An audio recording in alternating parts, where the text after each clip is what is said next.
Hello বন্ধুরা, আমি শুভ্রনীল চলে এলাম একটা ট্রেন্ডিং একদম হাওয়া গরম রয়েছে যে বিষয় নিয়ে, সেটা নিয়ে কথা বলার জন্য। সেটা অ্যাকচুয়ালি দেখে কথা না বলে থাকতে পারলাম না, কারণ যারা এই জিনিসগুলোর সঙ্গে জড়িত, যাদেরকে দেখতে পাচ্ছি প্রতিনিয়ত পোস্ট পাল্টা পোস্ট করতে, সেখানে কোথাও না কোথাও এই আমাদের সিনেমা জগতের ব্যক্তিত্বরাই জড়িয়ে আর কি।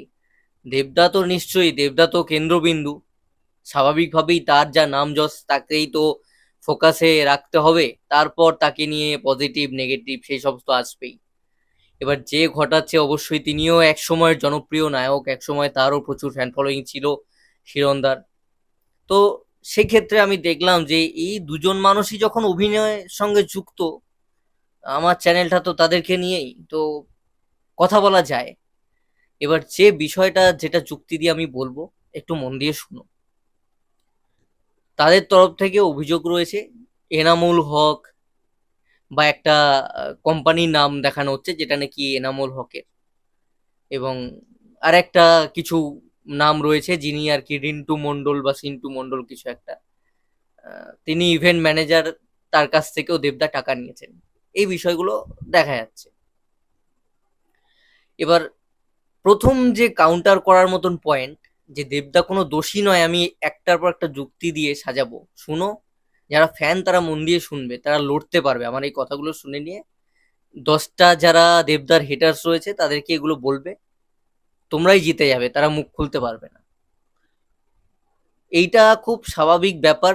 সিবিআই এর মতো ন্যাশনাল এজেন্সি, তাদের ডকুমেন্টস, তাদের কাছে যে কাগজপত্র রয়েছে সেইগুলো শুভেন্দু বাবু, শুভেন্দু স্যার বা হিরণ স্যার, ওনাদের হাতে আসছে কিভাবে ডিটেলসটা, এবং আজকে না হয় পাবলিশ করেছে, তার অনেক দিন আগে থেকে তারা কিন্তু বলে যাচ্ছে করব করব, এই ওই, তার মানে ওরা কিন্তু দেখেছে।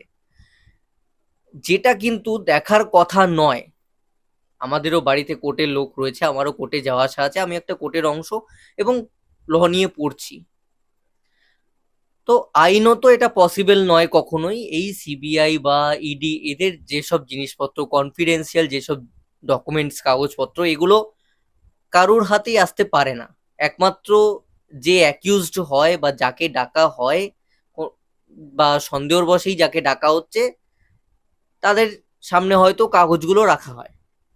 এনারা কিন্তু বহুদিন ধরে জানেন, এবং জানেন কিভাবে, তার মানে তারা আগে থেকে জোগাড় করেছে।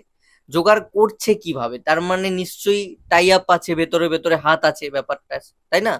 মানে এটা তো পরিষ্কার হয়ে যাচ্ছে যে এটা পুরোপুরি সাজানো। মানে জনপ্রিয় একজন অভিনেতা, নামকরা একজন সুপারস্টার সাংসদ, তাকে জিততে দেওয়া যাবে না। তাহলে একটা প্ল্যান, আমরা একটা ব্লু প্রিন্ট একটা বানাই, কি করে তাকে ডাউন করা যায়। এবং এটা বহু পুরনো প্ল্যান, একটার পর একটা তারা চেষ্টা করে গেছে যে ওই জিনিসকে হাতিয়ার করে সিবিআই কে দিয়ে ডাকা করিয়ে কিছু ডকুমেন্টস হাতে পেয়ে সেগুলো তাদের থেকে জোগাড় করে অথবা সাজিয়ে এইভাবে 1 মাস 2 মাস অন্তর অন্তর ছাড়বো একটা করে মানুষের মধ্যে, তাতে তার ইমপ্রেশনটা খারাপ হবে। আর ইডি সিবিআই দপ্তরে গেলেও আমাদের বাংলাতে তো চোর বলে দেবেই মানুষ, তাতে প্রমাণ হোক বা নাই হোক। এটা তো বাংলার চল আছেই, এর আগে পূর্বে আমরা বহু মানুষকে দেখেছি, কোনোটাই প্রমাণিত নয়, ভালো ভালো পার্সোনালিটি, তারা চোর হয়েই গেছে বাংলার 60% 70% মানুষের চোখে। কিন্তু প্রমাণিত কিন্তু নয়, তারা কিন্তু ঢুকে 2 বছর জেলে থেকে বেরিয়েও এসছে, কিন্তু তারা চোর হয়ে গেছে। এইটা কিন্তু একটা মাইন্ড গেম ওরা খেলছে, যে আমরা এইভাবে প্রমাণ তো করতে পারবো না, সৎ লোক আমরা তো চুরির প্রমাণ করতে পারবো না, আমরা একটা কাজ করি, এইভাবে ডাকা করাই, এইভাবে 2 1 বছর যদি ঢুকিয়ে দিতে পারি জেলে, তার লোকে চোর ভেবেই নেবে। আর 2 4 বার গেলে ক্যারেক্টারের দাগ তো লাগবেই। তার সাথে সাথে কিছু ভুলভাল জিনিসপত্র, তথ্য আমরা পেশ করতে থাকবো। ইডি সিবিআই তো আমাদের হাতে রয়েছেই। যদি দেখো, আমি যদি ভুল বলে থাকি, যদি না থাকে, তাহলে কনফিডেন্সিয়াল জিনিসপত্র তারা জোগাড় করছে কিভাবে সিবিআই থেকে? যদি তাদের সঙ্গে শার্ট না থাকে, কানেকশন না থাকে, তাহলে কিভাবে তারা কাগজপত্র পেতে পারে? এটাই তো সবচেয়ে বড় একটা ডাউটের জায়গা। প্রায় একদম ক্লিয়ার হয়ে যাচ্ছে, এটা কি ওরা দেবদাকে ছোট করতে পারলো, নাকি নিজেরা ছোট হলো, নিজেরাই নিজেদের জালে জড়ালো, আমি জানি না। আমি তো কোথাও না কোথাও যারা একটু বুদ্ধিমান, আমরা তো বুঝেই যাচ্ছি যে ভাই এদের সঙ্গেই কিছু আছে কানেকশন, তাই সাজানো, পুরোটাই সাজানো চলছে, একটা মানুষকে হ্যারাস করা চলছে, যেহেতু তার নাম আছে, যশ আছে, অপোনেন্টে যিনি রয়েছেন তিনি একসময় নাম অর্জন করেছিলেন, এখন আর নেই। তো গেল এই দিকটা। এবার কাগজ যদি পেশ করেই থাকে, তো সেইখানে এনামুল হকের কথা বলা হচ্ছে, যিনি টাকা লগ্নি করেছেন। এবার প্রতিটা ইন্ডাস্ট্রিতে, প্রতিটা সিনেমা বানাতে গেলে, মির্জার ক্ষেত্রে আমরা অঙ্কুশদাকে দেখেছি ব্যাংক ব্যালেন্স পুরো তুলে তুলে সেভিংস ভেঙে কাজ করেছে। ম্যাক্সিমাম প্রডিউসার তা করে না। আমি যদি করি, আমি কন্টেন্ট আমার কি আছে দেখে আমি কিন্তু ফাইন্যান্সার যারা রয়েছে, যারা হয়তো টাকা ইনভেস্ট করে, তাদের থেকে টাকাটা নেব, অ্যান্ড দেন স্যাটেলাইটে হয়তো আমার বিক্রি হয়ে গেল ছবিটা, আমি অগ্রিম টাকা পেয়ে গেলাম, সেইটা দিয়ে হয়তো বাজেটটা রিকভার হয়ে গেল, দেবজিতের যা নাম আছে সেই টাকাটা দিয়ে শোধ করে দিলাম। এনামুল হক বা যেই যিনি আর কি আমার ক্ষেত্রে যদি কেউ লগ্নি করেন কোনোদিনও, আমি ফর এক্সাম্পল বলছি পুরোটাই, তো আমি টাকাটা ফার্স্টে কালেক্ট করব, দেন আমার স্যাটেলাইট বা কোথাও ওটিটিতে বিক্রি হয়ে গেল, ওই টাকাটা আমি যে ফাইন্যান্সার আছে তাকে শোধ করে দেবো। বাদ বাকি এবার হল থেকে যাই উঠছে বা কিছু এখান থেকেও যদি থাকে, পুরোটা আমার প্রফিট হয়ে গেল, তাকে শোধও করে দিলাম, বাদ বাকিটা পুরো আমার প্রফিটে থাকলো। এইভাবে কিন্তু সিনেমা তৈরি হয়, বাংলা ইন্ডাস্ট্রি, বলিউড, সব জায়গাতে, সব ইন্ডাস্ট্রিতে ইনফ্যাক্ট ম্যাক্সিমাম ছবি এইভাবে হয়। এসভিএফ বা এই ধরনের প্রোডাকশন হাউস বাদে তারা করে নিয়েছে, তারাও একটা টাইম করেছে, বা যৌথ প্রযোজনায়, শেয়ারিং এ তারাও গেছে। তো এই ধরনের নতুন নতুন যখন প্রোডাকশন হাউস আসে, তারা এইভাবে কাজ করে, ফাইন্যান্সার খুঁজে নিয়ে তাকে শোধ করে দিল, পরে টাকাটা বাদ বাকি প্রফিটটা রেখে নিল।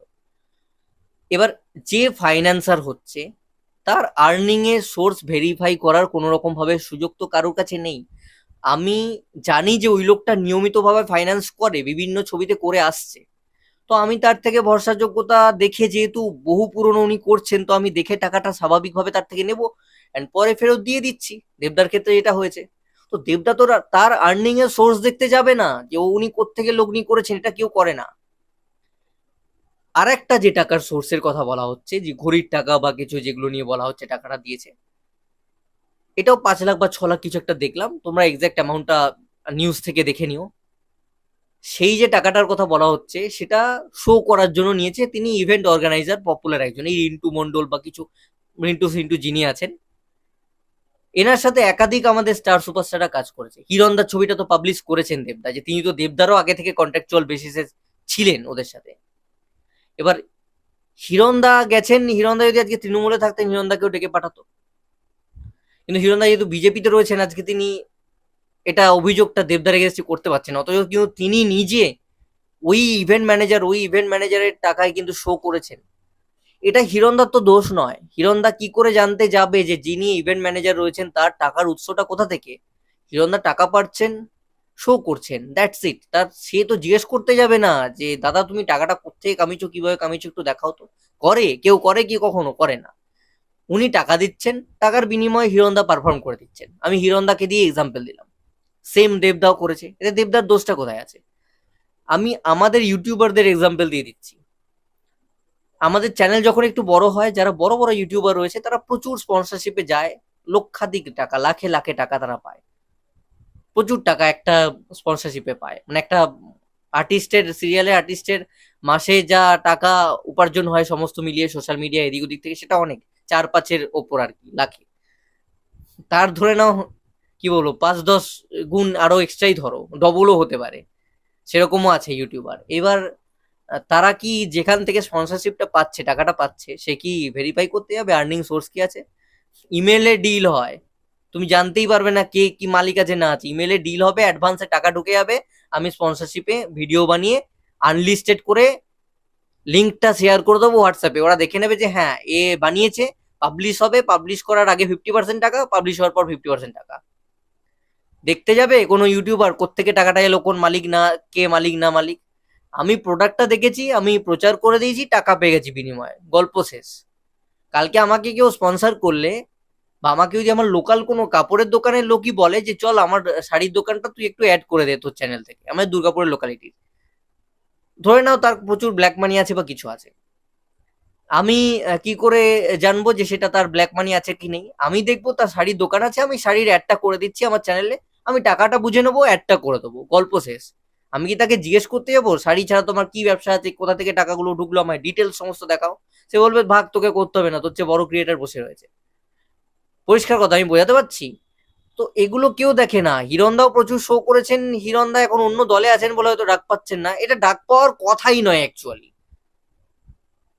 যে টাকা দিচ্ছে তার আর্নিং এর সোর্স কি রয়েছে তার সাথে আমার কি সম্পর্ক আছে? তাহলে তো দুনিয়াটাই উঠে যাবে। আমি আরো একটা বড় এক্সাম্পল দিচ্ছি, চলো বোঝাবার জন্য। দেবদা তো খারাপ লোক, দেবদা গরু পাচারের সঙ্গে যুক্ত, দেবদা খুব খারাপ একটা লোক, এখন চোর গরু চোর সব তো বলে চলেছেন, হিরণদা বলে চলেছেন। এই হিরণদা 2018 সালে দেবদার হইচই আনলিমিটেড ছবিটাতে কাজ করেছেন, গেস্ট অ্যাপিয়ারেন্স করেছিলেন। উনি কি ফ্রিতে করেছেন? তাহলে দেব এন্টারটেনমেন্ট ভেঞ্চারের টাকা তো তিনি নিয়েছেন, তার তো রেমুনারেশন, তিনি তো একটা চার্জ করেছেন, সেই টাকাটা তো দেবদা তাকে দিয়েছেন। তাহলে ওনার অনুযায়ী দেবদা তো গরু চোর, তাই তো? দেবদা তো গরু চোর। দেবদা 2017 2016 সাল সেই সময় থেকে এইসব জালিয়াতি করেছেন, টাকা করেছেন। তাহলে সেই টাকাটা, সেই প্রোডাকশন হাউসের টাকা তো হিরণদার ব্যাংক অ্যাকাউন্টেও গেছে রেমুনারেশন হিসেবে হইচই আনলিমিটেড এর জন্য। তাহলে হিরণদাকেও তো ডেকে পাঠানো দরকার। দরকার কি দরকার নয়? যে হিরণদা তো গরু চোর দেবদার প্রোডাকশন হাউস থেকে নাকি টাকা নিয়েছে। হিরণদা বলছেন তো গরু চোর, দেবদার জালি টাকা, তাহলে সেই টাকা তো দেবদার একজন বাজে লোক, তার খারাপ লোক, তার প্রোডাকশন থেকে তো টাকা ট্রান্সফার হিরণদার ব্যাংকে হয়েছে, রেমুনারেশন তো গেছে। তাহলে হিরণদা কেন নিয়েছেন? তাহলে হিরণদাকে তো আগে সিবিআই ইডি দপ্তরে ডাকা দরকার। হিরণদা তো সবচেয়ে বেশি অন্যায় করেছেন, সেটা তো হচ্ছে না। তাহলে আমি কি বোঝাতে পারছি পুরোটাই কিরকম সাজানো? সিবিআই এর দপ্তর থেকে কাগজ চলে আসা হিরণ স্যার, শুভেন্দু স্যারের কাছে, আবার হিরণদা সেই অন্যায় করা লোকটা দেবদার থেকে টাকা নেওয়া, অথচ হিরণদার ডাক না পাওয়া। পুরোটাই তো সাজানো, পুরোটাই তো খেলা। তো আমি আশা করছি একদম ডিটেলে বলতে পারলাম, বিষয়গুলো তুলে ধরতে পারলাম, কনফিউশন খুব একটা থাকার কিন্তু কথা নয়। এবং দেব ফ্যানদের কাছে আমার রিকোয়েস্ট থাকবে, এটা কোনোদিন আমি বলি না যে আমার ভিডিও শেয়ার করো, আমি সাবস্ক্রাইব করতে বলি না, আমার ভিডিওতে শেয়ার করতে বলি না, কিছু বলি না। দেবদার সাথে এই ভিডিওটা যেন শেয়ার হয়, এই ভিডিওটা যেন দরকার তোমরা ডাউনলোড করে নিজেরা পোস্ট করো, তোমাদের পেজ থাকলে তোমরা টাকা কামাও, আমাকে তার থেকে দিতে হবে না, আমি স্ট্রাইকও দিতে যাবো না, কিন্তু এই ভিডিওটা যেন ছড়ায়, দেবদার স্বার্থে যেন ছড়ায়। আমি লজিক্যালি কাউন্টার করেছি,